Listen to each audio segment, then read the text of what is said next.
మనిషివా గడ్డివా? 2,00,000 రూపాయలు మీ నాయన జరిమానా ఇష్టం.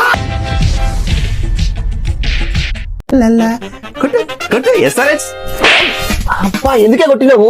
నువ్వు మనిషివా గడ్డివా? నన్ను కొడుతున్నావు తిడుతున్నావు ఎందుకు? నేనేం తప్పు చేసినానే? ఎస్ఆర్హెచ్ మ్యాచ్ చూడడం కూడా తప్పు. దానికి కాదు, మా డాడీ దగ్గర 2 లక్షలు తీసుకున్నావంట. ఎప్పుడు తీరుస్తావు? అయితే ఫస్ట్ డెమో చూపిస్తా, దాని తర్వాత డబ్బులు ఇవ్వాలో లేదో నువ్వే డిసైడ్ చేయి. ఓకేనా? ఏం చేయాలో? కుక్కర్ పెట్టు, పప్పు వండు. ఎలా వండుతో చూడండి ఫ్రెండ్స్. నాకు కుక్కర్ మూత పెట్టడం రాదండి. ఆఫీస్ వర్క్ చేయాలి, ఇంటికి వచ్చి ఇంటి పని చేయాలి. నీకేమో వండనికే వండి పెట్టాలి. మీ నాయన దగ్గర 2 లక్షలు ఎంత తీసుకుందో తెలుసా? చెప్తా విను. ఏదైనా ప్రోడక్ట్ తీసుకుంటే ఆ ప్రోడక్ట్ సరిగా పని చేయకపోతే వాళ్ళకి జరిమానా ఇస్తారు కదా. అందుకే 2,00,000 రూపాయలు మీ నాయన జరిమానా ఇష్టం. అర్థమైందా?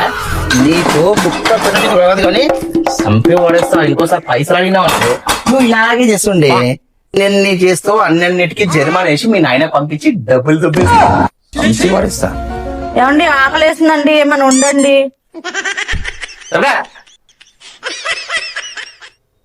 ఆంటీ అని నా నెత్తి మీద వేసిండు. తీసుకోలేదు 5 లక్షలు కట్టడం. 2 విజిల్ కొట్టినాక తీసి కింద పెట్టు. అర్థమైందా? నేను వచ్చి పోపేస్తా. చూస్తున్నా, అన్ని అబ్జర్వ్ చేస్తున్నా.